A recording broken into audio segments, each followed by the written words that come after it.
Aspire to a clean career, leaving no shame for descendants.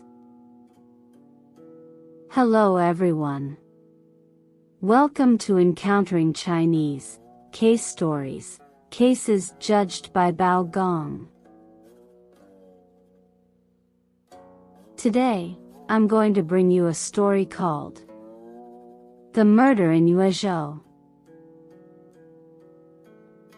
In a place called Pingjiang near Yuezhou, there were two butchers named Zhang Wan and Huang Gui. Both worked in slaughtering livestock and were very good friends. Although Zhang Wan's family was not very wealthy, he had married a beautiful woman named Li. Huang Gui, though rich, was still unmarried. One day, it happened to be Zhang Wan's birthday. Huang Gui brought fruits and wine to Zhang Wan's house to celebrate. Zhang Wan was very happy to see his friend and invited him to stay for a meal, asking Li to serve wine to the guest. Huang Gui, upon seeing Li, couldn't help but develop feelings for her, but since Zhang Wan was present, he didn't dare to show his affection. He addressed her as sister-in-law and didn't speak much to her. By evening, he made no further delay and bid farewell to leave. That night, Huang Gui could not sleep, his mind filled with thoughts of Li's beauty. He stayed awake until dawn. After much thought, he came up with a plan. He prepared 5 or 6 taels of money and went to Zhang Wan's house early in the morning to knock on the door. Zhang Wan heard Huang Gui's voice, got up to open the door, and asked, "Why are you here so early, my friend? What brings you here?" Huang Gui smiled and said, "I have a relative who is selling a few pigs and invited me to buy them. But I'm worried he might be dishonest and raise the price, so I thought I'd ask you to come with me. If the deal goes well and there's profit, we can split it evenly." Zhang Wan was very pleased to hear this and immediately asked his wife to prepare breakfast for them. Li heated up a pot of wine and prepared some food, bringing it out to Huang Gui, saying, "It's rare for you to come so early. Have a drink and may your business today go smoothly." Huang Gui replied, "I apologize for coming so early and disturbing you. Please don't hold it against me." He then had a few drinks with Zhang Wan before they set off. It was still early in the morning, and by the time they reached Longjiang, it was almost noon. Huang Gui said to Zhang Wan, "We've already walked over 30 miles. I'm starving now. Brother, you go ahead to the ferry and wait for me. I'll go to the village to buy some food and drink and then come find you." Zhang Wan agreed and went off towards the ferry alone. Not long after, Huang Gui arrived with the food and drink, but he had already made plans in his mind. As Huang Gui and Zhang Wan ate and drank, Huang Gui kept urging Zhang Wan to drink more. Zhang Wan, already tired, was continuously persuaded by Huang Gui to drink, so he had no chance to eat. Before long, Zhang Wan became heavily drunk and fell into a stupor. Seeing that no one was around, Huang Gui drew out a sharp knife and stabbed it into Zhang Wan's side. Blood immediately gushed out, and Zhang Wan died on the spot. After Zhang Wan's death, Huang Gui threw his body into the river, where it quickly sank. Huang Gui then hurried back to see Li. He said to her, I went with your husband to buy pigs from a relative, and he hasn't come back yet? Li asked, since you're back, why isn't Zhang Wan with you? Huang Gui replied. We parted ways at the Longjiang ferry. He said he had some business to attend to at Shi village and would be back later. After saying this, Huang Gui left Zhang's house. Li waited anxiously for her husband to return but did not see him even by nightfall, growing more and more worried. After 3 or 4 days with no news of Zhang Wan, Li was even more anxious and was preparing to find out what had happened from Huang Gui when, suddenly, Huang Gui hurriedly arrived at Zhang's house. He told Li, sister-in-law, something has happened to your husband.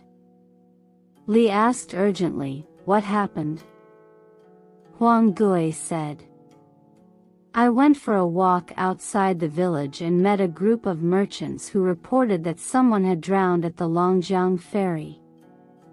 I went to see and found that Zhang Xiao, a relative of your husband, was also there. We saw a floating corpse in the river, and it turned out to be your husband, Zhang Wan. It looked like he had been stabbed in the side, and the blood had drained out.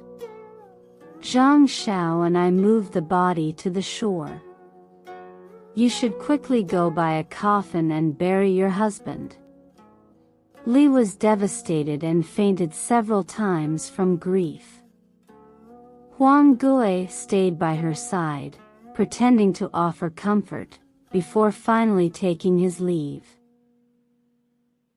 A few days later, Huang Gui sent 100 taels of silver to Li and said, Sister-in-law, you need money for your daily expenses. Please take this money and use it. Li took the money and, thinking of Huang Gui's previous help with Zhang Wan's burial and his current financial support, was naturally very grateful. Less than half a year later, Huang Gui used a large sum of money to bribe an elderly woman from the village to propose to Li on his behalf. The old woman said to Li, Madam, life is short, and youth fades quickly. You are still young and beautiful, and Zhang Wan has been dead for quite some time now. You are living alone in this empty house every day. Wouldn't it be better to find a good husband soon? Mr. Huang Gui is wealthy and of good character. It would be wonderful if you married him.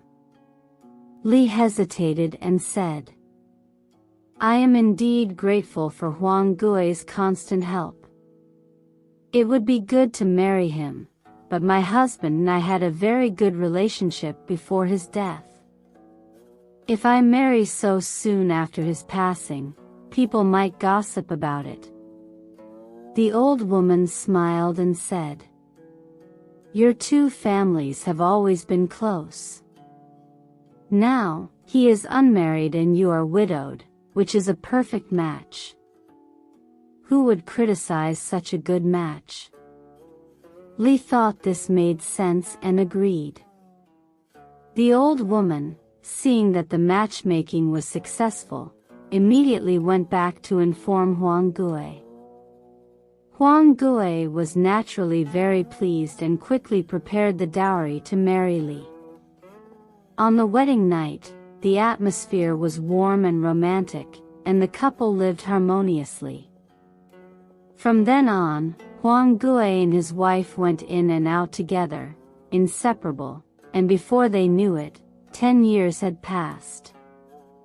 During these 10 years, Li also bore 2 sons for Huang Gui. In the lunar calendar's 3rd month, during the Qingming festival when families visit graves to pay respects to their ancestors, Huang Gui and Li also went to the cemetery. After the ritual, they returned home to drink. Huang Gui, intoxicated and overly confident, began to speak recklessly. He said to Li, "Do you still miss Zhang Wan?" Li's face darkened, and tears fell from her eyes as she asked why he would say such a thing. Huang Gui laughed and said, "I shouldn't be telling you this, but it has been 10 years, and we have 2 sons now. I thought you might have forgiven me by now. It was on the very day of Qingming 10 years ago that I murdered Zhang Wan and pushed him into the river. I never imagined that his wife would end up becoming my wife today." Li's expression changed drastically upon hearing this, but she had to suppress her grief and anger, replying with a forced smile. "Since everything has already been decided, let's not talk about it anymore." At this point, Li had silently resolved to avenge her deceased husband. Huang Gui, oblivious to Li's fury, fell into a deep sleep after getting drunk. The next day, Huang Gui had completely forgotten what he had said the previous night. After Huang Gui left, Li packed her belongings and fled back to her family home, where she told her brother about the incident. Her brother, upon learning of this, quickly prepared a lawsuit and took his sister to Kaifeng Prefecture to report the matter to Bao Gong. Bao Gong accepted the case and sent people to arrest Huang Gui, bringing him to court for interrogation. Huang Gui initially refused to confess, but Bao Gong ordered a re-examination of the body by the coroner. Combined with Li's testimony, Huang Gui could no longer hide the truth and had to confess everything. Ultimately, Bao Gong ruled as follows. The criminal Huang Gui, who murdered Zhang Wan and took his wife, is to be executed by decapitation at once. Huang Gui's property shall be returned entirely to Li. Li, having reported the murderer without bias and actively seeking justice, has contributed to societal peace and should be honored. A monument will be erected to commend her righteous actions. Coincidentally, Huang Gui's 2 sons later drowned on the Dragon Boat Festival while crossing a river. Could it be that the sins of their father were paid for by his sons with their tragic fate? Alright. Today's case story, The Murder in Yuezhou, concludes here. If you enjoyed it, please like and subscribe. Feel free to leave your comments and share with others. See you again in the next issue.